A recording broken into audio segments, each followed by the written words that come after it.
नमस्कार मेरे प्यारे शिक्षा मित्र भाई और बहनों, स्वागत है आपको हमारे इस YouTube चैनल ज्ञान के भंडार में। अगर आप हमारे इस चैनल पे न्यू हैं तो चैनल को सब्सक्राइब कर दें, साथ में बेल आइकन वाले घंटी को दबाना ना भूलें ताकि आपको नए नए रेगुलर अपडेट्स मिलता रहे। अगर ये वीडियो आपको अच्छा लगे तो वीडियो को आप लाइक कर दें और अपने दोस्तों के साथ शेयर करना ना भूलें। तो आज की एक बहुत बड़ी खबर जो कि शिक्षा मित्र से जुड़ी हुई है।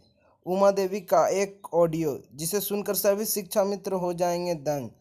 प्लीज़ इस ऑडियो को पूरा सुने, उसके बाद आपको पूरा मानदेय का विचार समझ में आ जाएगा। तो चलिए मैं उस ऑडियो को आपको सुनाता हूँ। मैं उमा देवी, आम शिक्षक शिक्षा मित्र एसोसिएशन एवं दिव्यांग आम प्रशिक्षित शिक्षक एसोसिएशन की राष्ट्रीय अध्यक्ष, आज दिनांक 11/10/2021 की सुबह की पावन बेला के समय मैं उत्तर प्रदेश के समस्त शिक्षा मित्र भाई बहनों एवं मेरे शुभेच्छु आप सभी लोगों के सामने काफ़ी दिनों से चल रहा इतिहास का वह पन्ना जिसको कई मोड़ पर लोग ला करके अपने अपने तरह से व्याख्यान किए, उस व्याख्यान का आधार मूल मंत्र मात्र उनका स्वार्थ ही था। जिसने निस्वार्थ लड़ाई लड़ी उसको तो जांच के दायरे में कटघरे में खड़ा कर दिया गया। जिसने अपने घर का पैसा लगाया उसको तो लोगों ने ये भी नहीं पूछा कि वह किस हाल में जी रहा है और किन परिस्थितियों को काट रहा है। बड़ी विडंबना है, हमारे यहाँ ऋषि मुनि संत महात्मा या लोगों की धार्मिक आस्था पूजा पाठ पहले भी रही, आज भी है और कल भी रहेगी। लेकिन कुछ हालात को जब लोग बदलने में एक छलावा, एक दिखावा, एक ढोंग की रचना करते हैं, तब मैं तो ये सोचती हूँ कि सच्चाई कहना बहुत ज़रूरी होता है। और उस सच्चाई को आज मैं लेकर आपके सामने ऑडियो डाल रही हूँ, क्योंकि मैं भी काफ़ी दिनों से खेल देख रही थी। खेल देखने का मात्र मेरा एक उद्देश्य था कि शायद संत और महात्मा हैं, वो इको गार्डन में मेरे भी पास आए थे। इस स्थिति को मैंने उनसे अवगत कराया था कि महाराज जी, मेरे घरों में रोटी के लाले पड़े हुए हैं और इसका जीवंत उदाहरण मैं प्रमाण के साथ रखी हूं और वह भी दे दूंगी। इको गार्डन की फोटो, रोड पर मुलाकात की फोटो, महंत अयोध्या के राजूदास जी महाराज का। महाराज जी, मैं उमा देवी आपके चरण स्पर्श सदैव की हूं, लेकिन आज दुर्भाग्य है, मुझे विवश होकर आपसे ये प्रश्न करना पड़ रहा है कि आप जितने वचन दिए थे उन वचनों को निभाए क्या? आपने नहीं निभाया तो क्यों नहीं निभाया? आपको ईमानदार तो पसंद नहीं आए, दलाल जरूर पसंद आए। और कटु सत्य बोलूंगी कि आज तक आपने जो कहा, क्या उसकी एक भी बात पूरी हुई? मेरे से तो जो पर्सनल बातें हुई, मैंने कभी आपके ऑडियो वीडियो या कभी रिकॉर्डिंग मैंने कहीं बाहर नहीं किया। लेकिन 3 मार्च 2021 इको गार्डन में आपने कार्यक्रम लगवाया राजूदास उत्थान समिति का। आपके मुखाग्र बिंदु से सभी मीडिया के भाइयों ने खबरें लगाई। उन खबरों में बड़े साफ शब्दों में आपने कहा था कि शिक्षा मित्र परिवार का 75% काम हो गया है। सभी लोग आपके तरफ आगे बढ़े। मैं भी अपने लोगों से कही कि मेरे पास खुद ही महाराज जी आए थे और मैं खुद ही अयोध्या जा करके उनसे मिली भी हूँ, वार्ता उनसे हुई है। वार्ता के क्रम में उन्होंने कहा है कि नहीं, हम मुख्यमंत्री जी से आप लोगों के दर्द को रखेंगे। ईश्वर जाने आपने दर्द कितनी बार रखा, कैसे किस भाव में रखा। रिजल्ट जरूर हम लोगों ने देखा कि अभी तक एक प्रशासनिक मीटिंग भी नहीं हुई।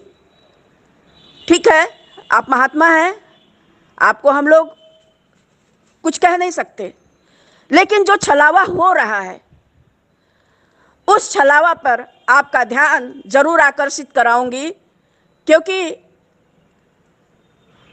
बीड़ा जो आपने उठाया है, हकीकत है आप निस्वार्थ होंगे, लेकिन आपके साथ लगे निस्वार्थ नहीं है, क्योंकि उसका दर्द मेरे साथ घटना हुई है, मुझे बहुत अच्छे से पता है। मेरे 11 महीने की तपस्या को भी इन गद्दारों ने हर मोड़ पर छला, हर मोड़ पर ढोंग दिखाया, हर मोड़ पर नाटक करके मुझे परेशान करने का ही काम किया था। फिर भी मैं चट्टान की तरह अडिग रही और अपने मिशन की तरफ आगे बढ़ती रही, पहले भी, आज भी और कल भी बढ़ूंगी। आग्रह है महाराज जी आपसे कि आपका ऑडियो सुनने के बाद जो संतोष दुबे जी से आपकी वार्ता हो रही है, मैं भी बहुत आहत हुई। सभी हिंदू भाई बहन आस्तिक हैं, कोई नास्तिक नहीं है, और आस्था के साथ खिलवाड़ करना, धर्म के आड़ में ठेकेदारी करना और बेवकूफ बना करके लोगों को ईश्वर की आस्था का नसीहत देना, ये उचित नहीं है। जिस घर में रोटी के लाले पड़े हों, 5 साल में सरकार के सामने मौत का तांडव होता रहा, सुहागिन बेटियां अपने बाल घुटवा करके विधवा बनी, 101 ब्राह्मण भाई जनेऊ त्याग करके आज भी चंडाल बन के घूम रहे हैं। क्या ये वाकया या हालात महाराज जी आपको नहीं मालूम था? जब मालूम था, 5 साल में सरकार ने मुंडन के बाद हाई पावर कमेटी बना करके आज तक ठंडे बस्ते में डाल करके अपना पल्ला झाड़ने का काम की। आपने कभी विचार किया इन बातों पे? या आपको दलालों की बातें ज्यादा अच्छी लगी, ईमानदारी नहीं अच्छी लगी? कटु सत्य है कि आपने जो ऑडियो में बोला है वो पूरे उत्तर प्रदेश को आहत कर दिया। अरे जब आप बीड़ा उठाए थे तो ईमानदारी से उस बीड़ा को निभाइए, सम्मान दिलाइए। और जो आप आखिरी सेंटेंस, आखिरी लाइन बोल रहे हैं कि अभी तो मुहर लगी है इन लोगों पे, सपा की, बसपा की, कांग्रेस की, आप पार्टी की, वो हटने का कार्यक्रम शुरू हुआ है। तो जो पिछला 3 मार्च 2021 इको गार्डन में आपने मीडिया के सामने बयान दिया कि 75% काम हो गया है, वो कौन सा काम हुआ था? उसकी कोई रूपरेखा है? कोरे आश्वासन से 5 साल शिक्षा मित्र तड़प तड़प करके, घुट घुट करके जी रहे हैं। जिन घरों में लाशों का सैलाब उठा हो, जिन घरों में अनाथ बच्चे रोटी के लिए तड़पे हों, जिन घरों में सुहागिन सुहाग उजाड़ करके विधवा का रूप पकड़ के आज भी बिना श्रृंगार किए चल रही हों, जिन घरों में ब्राह्मण भाई जनेऊ त्याग करके चंडाल बन के घूम रहे हैं, उन घरों में क्या ये खेलने का समय था? महाराज जी आपसे आग्रह है कि आप अपने बीड़ा को निभाइए, और बीड़ा यदि आप नहीं निभाएंगे तो साधु, संत, महात्मा सभी से लोगों की आस्था उठ जाएगी। इसलिए उठ जाएगी कि बहुत से साधु संतों का वाकया भारत में देखा है लोगों ने, चाहे वो आसाराम बापू रहे हो, चाहे वो राम रहीम रहे हो, चाहे और भी लोग रहे हो, जिन्होंने जैसा किया वैसा उनके सामने आया। मैं ये नहीं चाहती कि आपके छवि को कोई धूमिल करे, आपके सम्मान को कोई उंगली उठावे। आप अपने बातों पर अडिग रहिए और सम्मान दिलाने का काम करिए। भीड़ क्या है? जो दर्द का मारा है उसको जहां जो बुलाएगा वहां जाने को तैयार रहेगा। मैं सत्य लिखती हूं ग्रुपों में, और सत्य के पीछे मैं लकीर की फकीर हो जाती हूं कि आज भी अंधभक्ति नहीं होनी चाहिए। ये अंधभक्ति मैं इसलिए कह रही हूं कि सारे वाक्य आंखों से देखने के बाद मूल्यांकन की क्षमता तो होनी ही चाहिए एक अध्यापक परिवार में। भगवान ने हमें सबसे सर्वोपरि ताज अध्यापक का हमारे माथे पे चंदन तिलक के साथ लगाया था। हम गुरु के रूप में पूजनीय माने जाते थे। जिस कच्चे मिट्टी के घड़े को हम लोग जिस सांचे में बनाते हैं, वह मिट्टी का घड़ा आईएएस, पीसीएस, जज और यहाँ तक कि उच्च वरिष्ठ पदों पर बैठे हुए हैं। महाराज जी, ये वेदना है मेरी, और मेरे साथ साथ उत्तर प्रदेश के 1,72,000 परिवार, उनके शुभेच्छु, उनके इष्ट मित्र, नातेदार सभी की है। क्योंकि मेरे द्वारा पढ़ाया हुआ बच्चा अन्य वरिष्ठ पदों पर बैठा हुआ है। हमें जो मुहर लगाई गई माननीय न्यायालय की, उस मुहर के साथ वो पीड़ा, वो वेदना शायद आज आखिरी पल तक भी कोई अब दूर न कर पाएगा, जितना मैंने कष्ट काटा है। यदि आप मैदान छोड़कर भागते हैं महाराज जी, यह प्रश्न आपके ऊपर ऐसा प्रश्न चिन्ह खड़ा करेगा जिस प्रश्न चिन्ह का आपने कभी अनुमान भी नहीं लगाया होगा। क्योंकि मैं स्वयं आपको दान देकर आई हूं।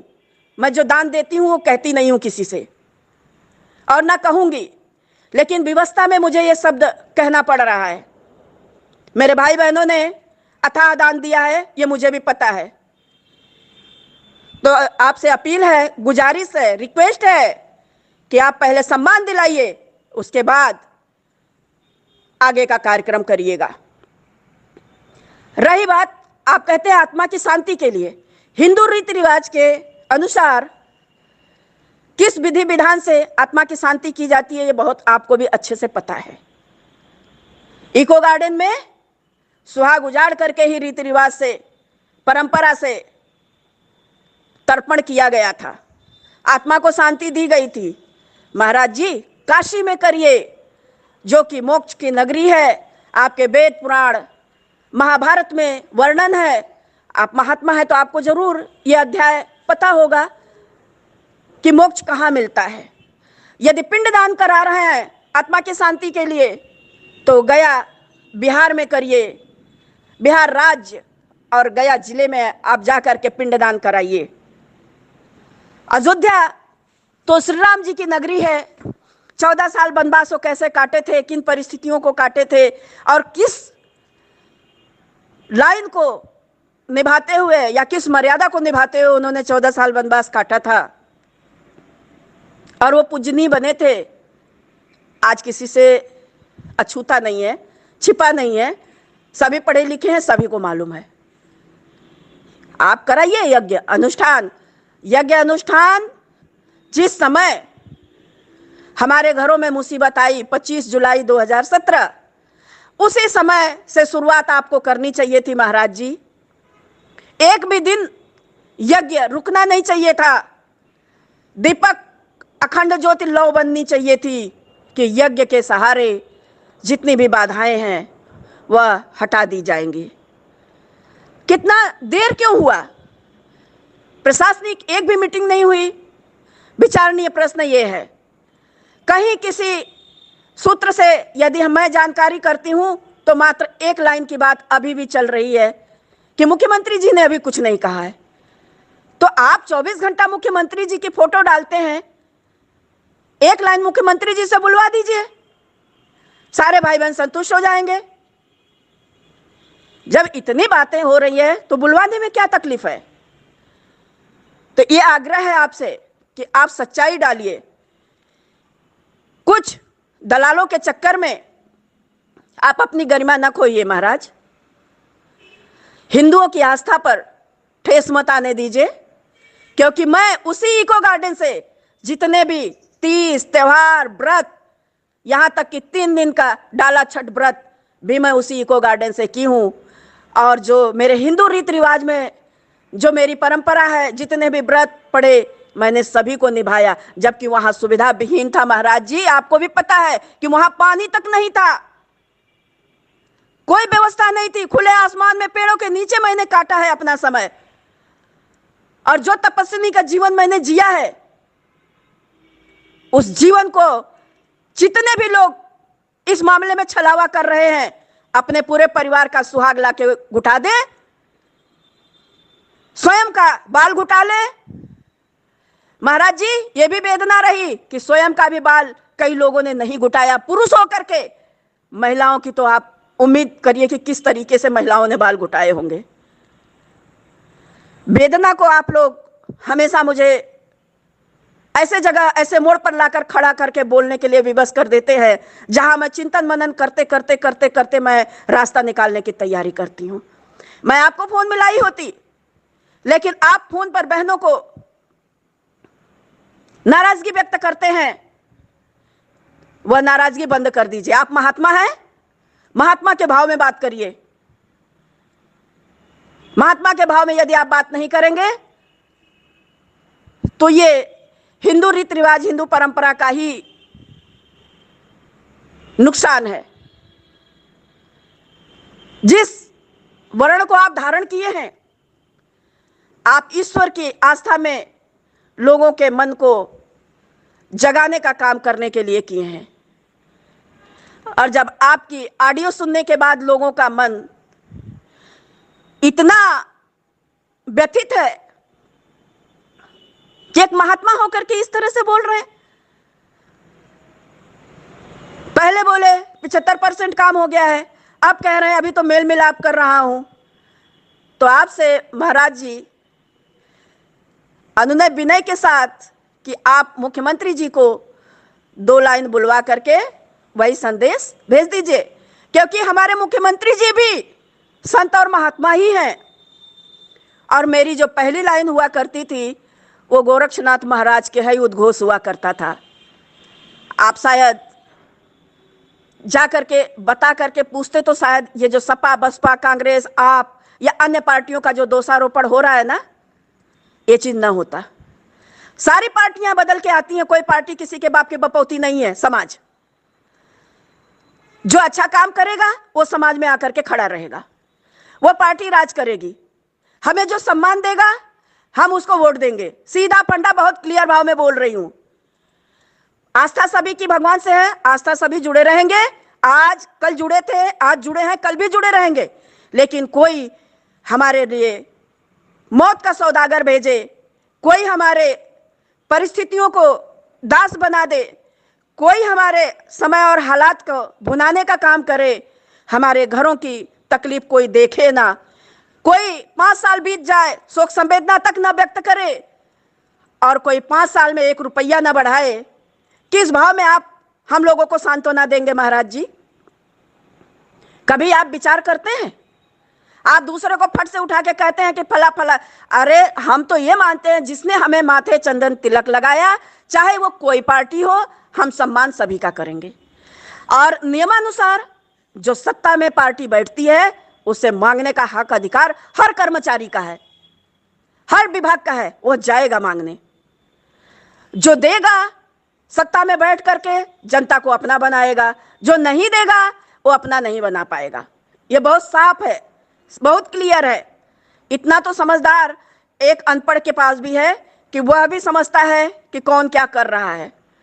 महाराज जी, आप मेरे इन बातों को अन्यथा न लीजिएगा, मैं भी आपकी बेटी हूं। बड़े करीब से आपकी चर्चा मेरे साथ होती थी, आज विवश होकर के मुझे ऑडियो डालना पड़ा। और अब उन दलालों के लिए, जिन दलालों ने दूसरे लोगों की जांच लूटने के मामले में कराई थी,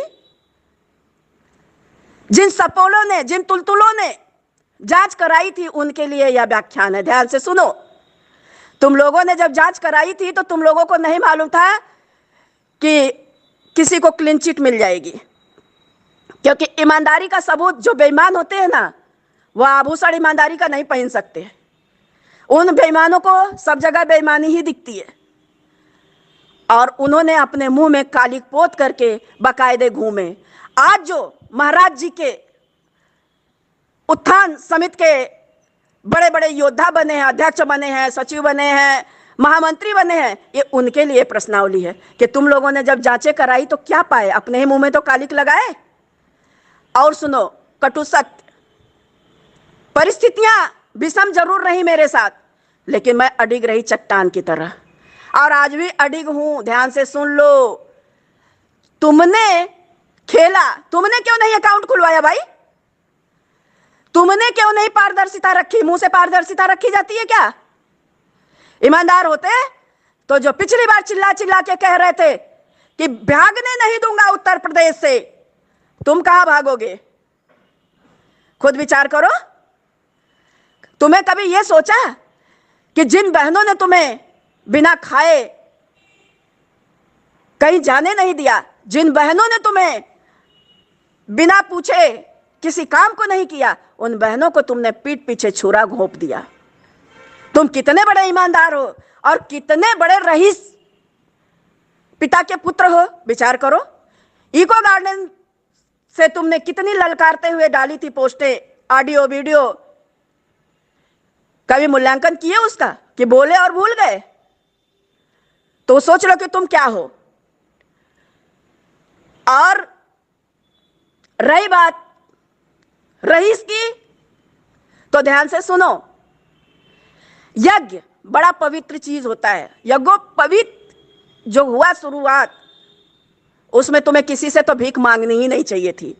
जो जाते अपने स्वेच्छा से भगवान के आस्था के नाम पर जरूर 101% दे करके ही आते।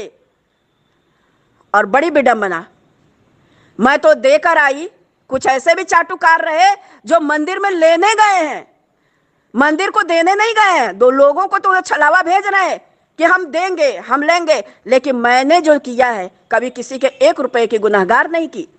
और मैं मंदिर के भाव पे बताऊं तो जो लोग चढ़ावा चढ़ाए वो अपने कंधे पर लादते हुए वापस आए। जो लोग कुछ वहां दर्शन करने गए वो भी कुछ ना कुछ लेकर के ही आए। और मैं गई हूं तो मैं दे करके ही आई हूं, खाली मैं परमात्मा का आशीर्वाद लेकर घर लौटती हूं। विचार कर लो तुम कैसे ईमानदार, और जिसको तुमने कटघरे में खड़ा किया था वो कितना ईमानदार। अब बिल्ला हज को नहीं जा रहा है क्या? बिना अकाउंट के हाथों की लूट, वो भी भगवान की आस्था के साथ खिलवाड़ करके। तुम लोग सोचो कि तुम्हारी क्या नीयत है, तुम्हारी क्या सोच है, तुम्हारी करतूतें क्या है। तुम खाली बेवकूफ बना रहे हो आम शिक्षा मित्र भाई बहनों को। और जो शिक्षा मित्र भाई बहन उतावले होकर के कूद रहे हैं, उनके लिए भी एक प्रश्न। आप लोगों ने कभी झांक कर देखने की कोशिश की? कभी पूछने की कोशिश की कि इको गार्डन का तपता हुआ व्यक्ति के साथ किन किन परिस्थितियों में, किन किन प्रशासनिक कार्रवाइयों के साथ गुजरना पड़ा, किन किन हालात को काटना पड़ा, और किससे मैंने 1 रुपया लिया कि मुझे चंदा भेजो तो मैं फला जगह जाऊंगी देखने की सरकार क्या कर रही है, सरकारी आदेश देखने जाऊंगी। विचार करो, चिंतन मनन करो। परिस्थितियां उल्टी हैं, पहले भी थी, आज भी हैं। आखिरी क्षण है, संवैधानिक तरीका अपनाने की जरूरत है। अपनाइए, अपने मिशन को आगे बढ़ाइए। मेरा उद्देश्य इस ऑडियो को भेजने का एकमात्र था कि जितनी अफवाहें चल रही हैं, अफवाहों पे विराम लगना चाहिए। सत्यता के साथ महाराज जी अपना यज्ञ 10 रुपए में भी करा सकते हैं। यज्ञ ऐसी चीज है, तो 10 लाख की क्या जरूरत थी? और जो कह रहे हैं कि मैं बड़े पारदर्शिता के साथ हिसाब दूंगा, अरे तुम्हारा दामन तो पहले भी दागदार है, तुम क्या पारदर्शिता के साथ हिसाब दोगे? तुमने तो बहनों को नहीं छोड़ा, तुमने तो अपने उन पवित्र स्थानों को भी धोखा दे दिया जिस स्थान में हमारे पूर्वज पैदा हुए। हम लोग भी उसी सनातन धर्म में हैं, उसी आस्था उसी विश्वास को भी हम लोग मानते हैं। तुमने तो भगवान को भी धोखा दे दिया। इंसान की तो बात ही दूर छोड़ो। और रही बात कर्मठता की, कर्म करने वाला व्यक्ति हमेशा कोहिनूर होता है, उसको किसी के भीड़ की या किसी के उसकी जरूरत नहीं होती है। मैं सत्य की हमेशा जीत को समझ करके आगे बढ़ती हूँ और आवाज लगाती हूँ। आखिरी मिशन कहूंगी उत्तर प्रदेश के अपने शिक्षा मित्र भाई बहनों को कि आप लोग इत्मीनान से रहिए, कमेंट गलत किसी के ऊपर ना करिए। ना समझदारी हो, हालात वाकया नहीं आप जानते हैं तो फालतू बोलिए मत। आस्था सभी की है, हिंदू सभी है, कोई नास्तिक नहीं है, सभी आस्तिक हैं। लेकिन आस्था के साथ खिलवाड़ ये पसंद नहीं है, ये उचित नहीं है।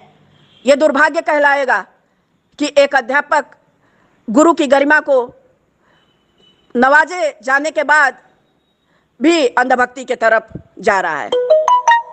स्थिति को समझिए और अपने हालात के हिसाब से जो आप दान कर सकते हो करिएगा। किसी के बाप की बपौती मत बनिए कि आप 1100, 11,000, 11 लाख, 11 करोड़, 11 अरब, 11 खरब या नील महानील पद्म शंख तक आप दे आएंगे। बहुत सारी गिनतियां हैं, बहुत सारे रईस लोग पड़े हैं, लेकिन भगवान की ही कहावत है कि भूखे पेट भजन होए न गोपाला। इस लाइन का चरितार्थ ये ना करिएगा, इस लाइन की चरितार्थ सार्थक सिद्ध है कि यदि आस्था भगवान परमात्मा ईश्वर को मानते हैं तो यदि आपको भूख लगी है तो पहले आत्मा को शांत करिए, फिर परमात्मा का भजन करिए। भगवान भूखे पेट भजन को भी और जो आस्था है उसको भी देखते हैं। तो विषम परिस्थितियों में विरह वेदना को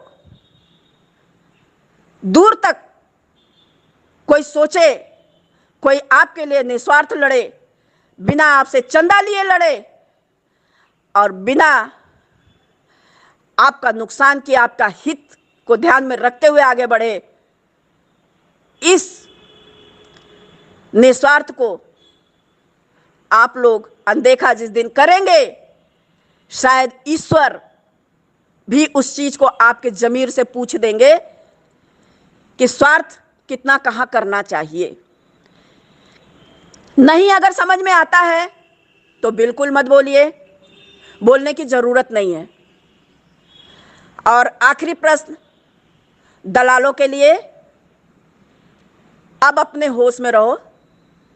तुम्हारे भी वही करतूते हैं जितने को तुम उंगली उठा रहे हो कि फला संगठन डर रहा है, ढिमाके संगठन उसकी गद्दी जा रही है, डर रहा है। अरे किसी की गद्दी तुम क्या लोगे?